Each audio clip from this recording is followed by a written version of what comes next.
Horsetails is proudly brought to you by the South Carolina Department of Agriculture. South Carolina, a true leader in the equine industry. Folks, got a special treat for you here today. An old PD Cowboy traveled way up almost to Clemson and Belton with Mike Kinsey with Start 'em Right. Folks, today we bringing up a little Marsh Tacky filly to get trained, but better than that, we're going to take a walk in the life and the times of a great horseman, Mike Kinsey. So folks, we're going to swing into action. All my life, I've been obsessed with horses. I was curious and wanted to see other people's love for their horses and their stories. I'm David Grant, the PD Cowboy, and along with some incredible horse owners, I want to share the story of horses and the people that have a passion for them.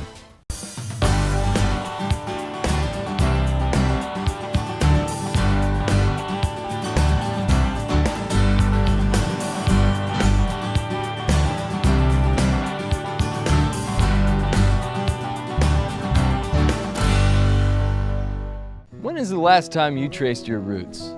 Not your family's roots. The roots of the food you eat. Those roots should run deep, not from afar. Just like the legacy of farmers here in South Carolina. Day in, day out, farmers from every corner of our state are carrying on the traditions of bringing locally grown food to your table.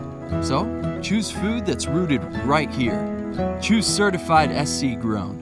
It's a matter of taste. Don't go racing around looking for a car loan. At Anderson Brothers Bank, we take on all challenges to get you financed. Anderson Brothers Bank. Right car, right payment, right now. Horsetails, proudly brought to you by Anderson Brothers Bank, treating you like family since 1933. South Florence Feed and Seed, specializing in Nutrient feed products. South Florence Feed and Seed, locally owned and operated, where service and quality is our top priority. Excellent. Equestrian Images, committed to artistic excellence. And folks, behind door number 1 is full Southern Gospel, barn named Angel, that come from Brook Green Garden. Folks, this is a type of little horse that Mike Kinsey preaches about. A horse that us humans kind of spoil and kind of lets get their way and everything. This little horse is coming for her. She spent the first 3.5 years of her life down at Brook Green. They took care of her, but she was the boss mare down there. So she needs a little attitude adjustment. So folks, we're getting ready to take her out, and like Mike preaches, safety is first. So we got her loose in the stall there, and here she comes.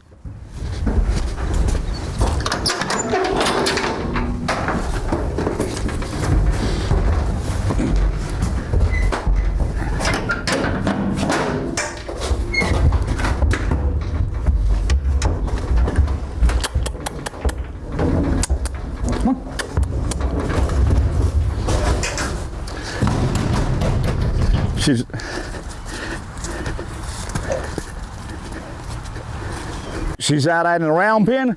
Let me go round up Mike.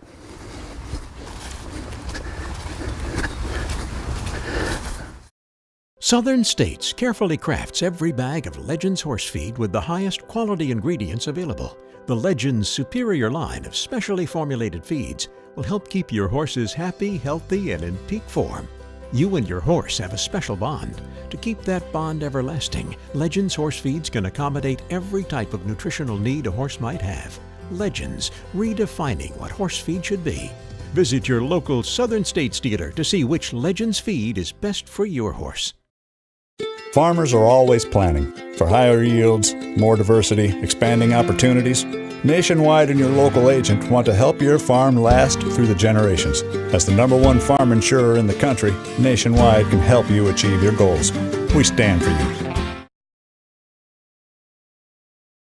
Folks, great news. Here at Carolina Fresh Foods, chicken the way it used to be is back. Folks, we have teamed up with some of the major suppliers across the United States to bring you an all-natural chicken product just like your mama used to cook. Take a moment to think about the food you buy and eat. Is it fresh? I mean really fresh. Or is it shipped from a grower hundreds or even thousands of miles away? Well, Here in South Carolina, we celebrate fresh, locally grown food and unforgettable meals with family and friends. They're time-honored traditions that go back generations. Season after season, our state's farmers help make those meals memorable with delicious produce like sweet corn, butter beans, and cucumbers that taste just perfect. Agriculture has always been at the heart of who we are. Just trace its roots and you'll see that the farmers who work to bring the freshest, best tasting food to your table, they aren't so different from you or me. So, choose food that's rooted right here. Choose certified SC grown. It's a matter of taste. Folks, they say good things take time, and finally up here with Mike Kinsey, after 2 or 3 years knowing him through the Horse Council, I finally make it up here. And folks, I didn't know quite what to expect. He sends me an email. He says, hey, when you pull up in the yard, do not roll your window down. Do not do anything. Call me on the cell phone. And Richard, the camera guy, said, is he kind of involved with the CIA or the FBI, something like that? I said, no, but I think it's dogs. But Mike, doggone good time coming up here to see you. David, welcome. You are, I'd say, a legend in South Carolina. And some good and some bad to that, some I'm good sure. and bad. I say, well, I picked at you last time I interviewed you. I said, we have both mellowed. So looking forward to coming up here today, being here today, and just finding out about Mike Kinsey and what brought you to South Carolina. Your website is one of the most informative I've been to. Your dad was in the Marines. Him and your granddaddy were horse people. So walk with us, Mike. What brought you here? That's going back for some memories, obviously. Hey, absolutely. That's what we want. We want to horse around. And Dad was a horseman, and I didn't recognize how good he was. And I didn't recognize how good a dad he was until I was probably 30. But by the time I was 8, I had showed enough interest in seeing my dad handle horses that just kind of blew me away even as a youngster. So at 8, he started me in an internship, much like we offer now. He got me reading various books, including a fellow by the name of Barry, and how to rig up some horses, and when they want to get out of control, how to get them back under control. The big thing he taught me was watch the horse. Listen to the horse. Don't follow rules. Watch the horse, listen to the horse, and give the horse what he needs, not what the horse wants. And I didn't realize he was teaching me that, and that I was learning that. Yeah, when Dad came back from the Marines, I know he went back to the Panhandle of Oklahoma to pick up his horse that had been outlawed down there. So Dad brought a Japanese saddle back from the war. And so rode him into town with this Japanese saddle with all these cowboys that said he was outlawed, I can't ride him. So Dad was pretty impressive as a young guy. And he was pretty impressive, now I realize, as a father. So that's where we got started. Dad's horse psychology, he picked up from his family. His oldest brother rode with me right out here at Creightonville in Belton area several years ago before he passed. And when I saw him on a horse, which at 80 years old or 82, I didn't put him on, he got on and scared me. I went out and got involved, but he was riding him and doing well. It was a runaway horse for rehab training. And when I complimented Uncle Walt about at 80-something handling a horse that well, he laughed, said that he wasn't the horseman in the family. Dad was. And he shared how Dad had coached him on training a cow horse and how he'd coached him on breeding the mare. And when he finally finished the story, I realized Dad was 8 years old when he was giving that guidance. And so then I didn't feel so special that I was starting an internship when I was 8. Well, when your dad come back from the military, you was in Kansas, right? And I was reading some very interesting stories. You got into some running quarter horses, is that right? Because your dad shared a story that won a race or two and said, hey, I got some back working cows. Is that fast? Eureka Downs was about 20 miles from us. Okay. That was the closest recognized quarter horse track. Dad went over, saw one of our youngsters that we had raised win a race, came back and did say, like you said, we got horses I know can outrun that one. And next thing I know, we were in the horse business, and because I was a tiny youngster, I jockeyed until I was 16. And then what happened? And then growth started coming on. Yeah, I can't believe this whole fella ever was a jockey, but yeah, I jockeyed until I was 16. And y'all brought, I was on the website and really was looking at some of the old quarter horse bloodlines. Pretty impressive of what y'all had back then. So that was in the late 50s, early 60s, is that right? That's right. I can tell you, we didn't have any Poco Bueno horses because my dad really had this thing about if they can't catch a cow PDQ, and those were his words, can't catch a cow PDQ, we don't eat them on our place. And so all of our stuff, we're maybe king bred and whatever else, king ranch bred, a little longer legged. Now you blew past me. PD, what was that? PDQ, pretty damn quick. Pretty darn quick. Pretty darn quick. I like that. I like that. Okay, so let's fast forward. So your dad, to be close to his grandchildren, moved to Saluda back when? Oh goodness, that's been in the late 1990s. Okay. Retired. My sister had children. I was still in the Army and running around.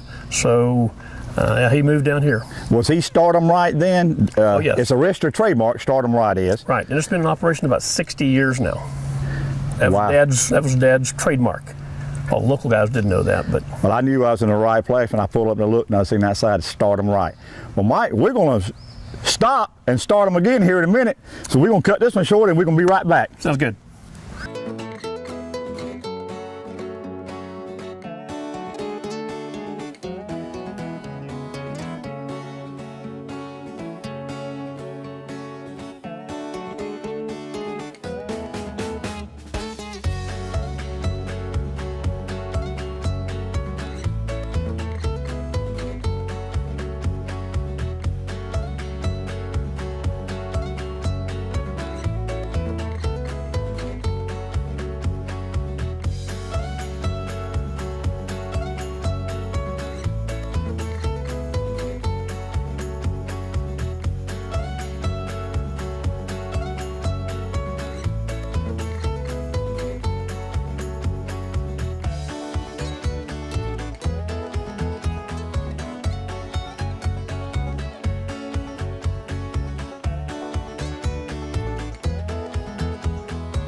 Horsetails, proudly brought to you by Warren Coker, Coastal Bermuda Hay Farms, Atlanta, South Carolina. Hay, and a whole lot more. South Carolina Horsemen's Council, the voice of the horse in South Carolina. Mare Tire, Latta, South Carolina, working tirelessly to bring you the best service in the industry. Hey folks, got pecans to sell? See Warren Coker, Atlanta, South Carolina. At Anderson Brothers Bank, we have the right formula for your car loan. Doing loans the big banks won't, at rates finance companies don't. Get on the right track with the right car, the right payment, and get to the finish line in record time. Anderson Brothers Bank. Take a moment to think about the food you buy and eat. Is it fresh? I mean really fresh. Or is it shipped from a grower, hundreds or even thousands of miles away? Well, here in South Carolina, we celebrate fresh, locally grown food and unforgettable meals with family and friends. So, choose food that's rooted right here. Choose certified SC grown. It's a matter of taste. Running on bald tires? Is your air conditioning struggling? Checked your brakes recently? Come see Morrell Tire Service for all your auto service needs. Featuring a complete line of Michelin tires. From trucks to horse trailers and sports cars to first cars, Michelin is safe when new and safe when worn.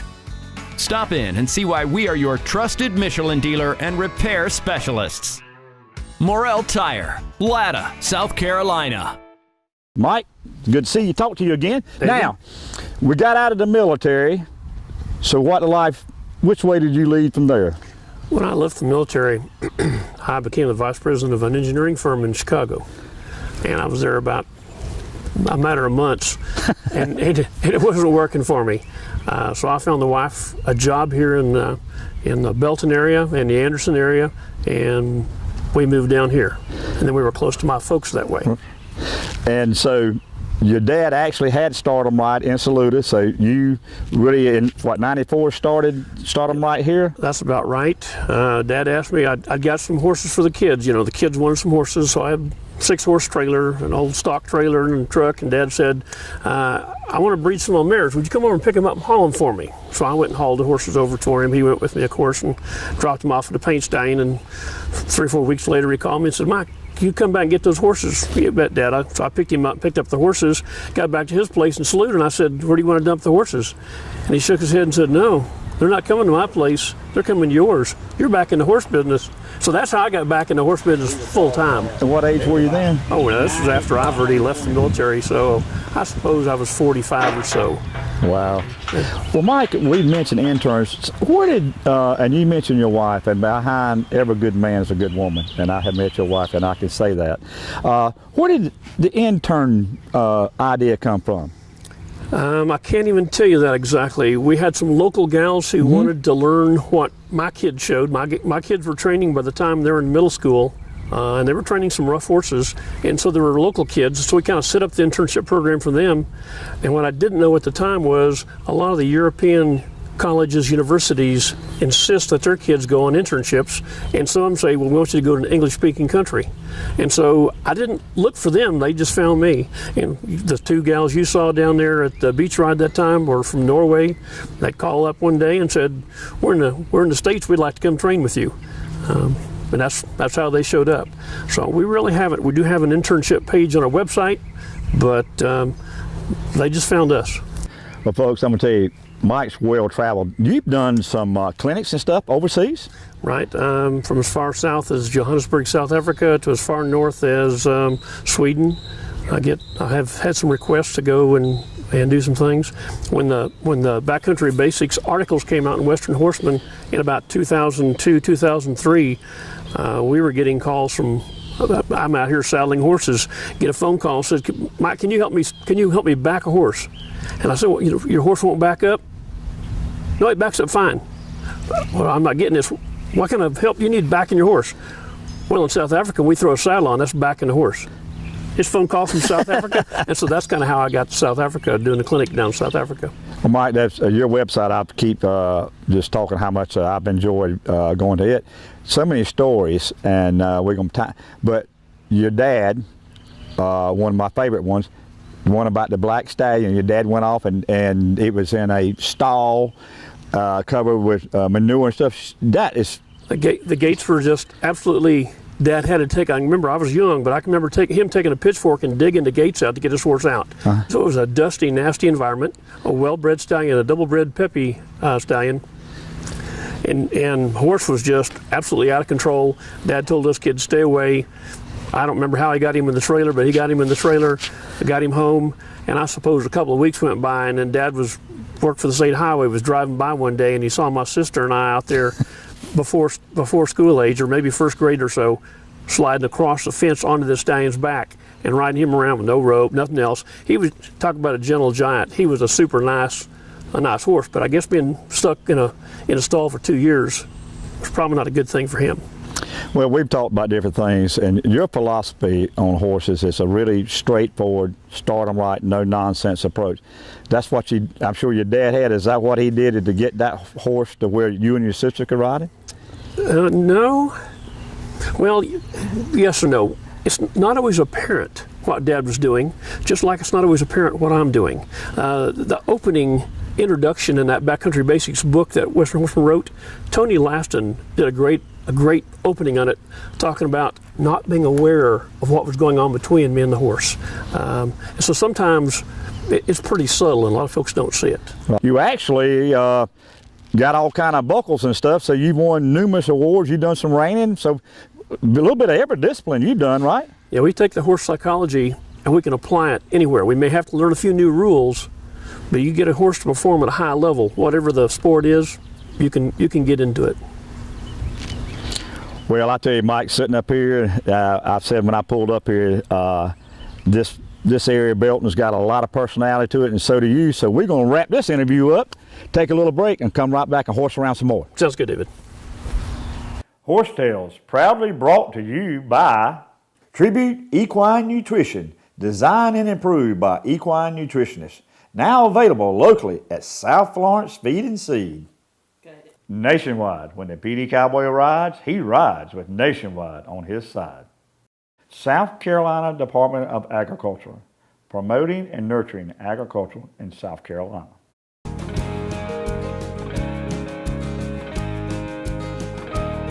South Carolina Commissioner of Agriculture Hugh Weathers. Agriculture is made known to our consumers in South Carolina through what we call certified SC grown. That label identifies what our farmers are producing. People love it, and it's a great way to connect farmers and consumers. So look for certified SC grown if you're traveling through South Carolina. Folks, the movie Angels in the Outfield, we got Angel in the round pen. Well, Mike, we got her up here, got her in the round pen. What can we expect day one? Well, the first thing that's going to happen on day one is we're going to look at this mare. We're going to look at her like a teacher checking her students' fingernails for dirt. We're going to be that close down on her, because we're not going to design a training program for her based on any kind of methods or based on any kind of template. It's going to be based on what her reaction is to us. And the first thing Isla's going to do out there is ask this horse to get away. We want to see if they respect us. If they don't respect us, we know we have to have caution, and we know the training program is going to be slower. If we get some respect out of her, then we can proceed faster. So how soon we go, how fast we go, I guarantee you there'll be, whether she likes it or not, there'll be some hobbles in her future. There'll be getting some bidding up. She'll be in a snaffle. We won't go anything more than a snaffle bid on her. We want to keep her working as a consequence for not paying attention rather than punishment. We only punish if a horse intentionally tries to hurt us. Otherwise, it's just work. It's that four-lettered word that kids hate, W-O-R-K. Back up just a second. I had her in a trailer because she really very green. Brought her back to Brook Green. She tied a little. You said, no, David. I was going to step in there and hold her. He said, no, this is what I want to do. And I gladly yielded to the horseman. What was that about, Mike? There's two major points. One is our safety. Okay. She's going to be rambunctious near. We don't need to be knocked around. But the second thing is, if we allow her to get away with banging us around, we in fact have condoned it. If we condone it, we've encouraged it. If we've encouraged it, it's going to get worse instead of getting better. So I never put myself in a position unless I have a good idea what the consequences need to be and what the action is going to be to get those consequences.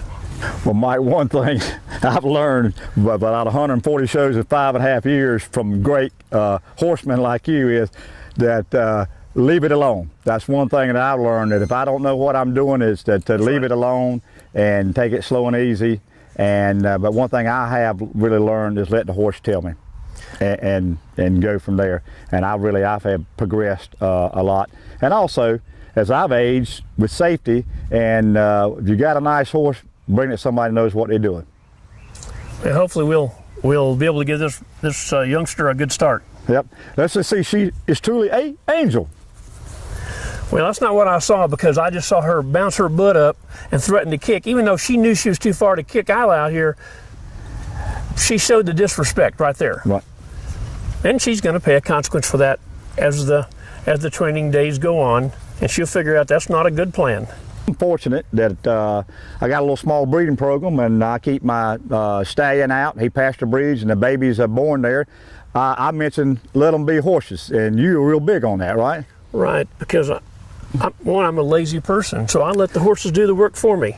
If they're out in their herd, those babies will figure out not to be disrespectful, because their mamas won't correct them. Mamas are the worst things to raise a baby, but those other horses around them, they'll get after them, they'll bite them, they might even kick them, but they'll teach those babies to be respectful. And that's something we need if we want that horse to be a successful, whatever it is we're training for. They have got to be respectful. So that family unit gets there. And Isla, I watched you working that little horse there a little bit. What's your opinion so far? She's moving around good. She's a little spoiled, doesn't like it very much, but we'll bring out her potential. Oh yeah. Mike, what do you think? What's it like with making the decision you made about slowing down a little bit and hopefully turning the reins over to Isla? Well, I suppose for almost anybody who's getting some ears on you, slowing up's not something you necessarily want to do. It's not necessarily a choice. It just catches up with you. So I stopped training about 3 years ago. I stopped breeding operation about 3 years ago, but I'm still teaching folks. And yes, I was absolutely blessed when Isla came to the mounted search and rescue, and I saw how little she knew, and then 15 minutes later, I saw how talented she was on a little crapbird horse on an obstacle course. And I had no idea that a couple years later, here we'd be, and with her getting ready to take over the operation as a senior intern, and I'm looking forward to sharing with her, and sharing her with the public as well. Folks, what it would have been if I could have been in TV and said I started in this show and I met a Mike Kinsey, and today I'm going to tell you, you first saw Isle of Hanks on horsetails. Folks, what a privilege to be up here in God's country. Mike, thanks you. Folks, until next week, keep your reins low and your hands quiet. And God has dropped a little bit of sunshine up here in Belton, South Carolina. Sure enough.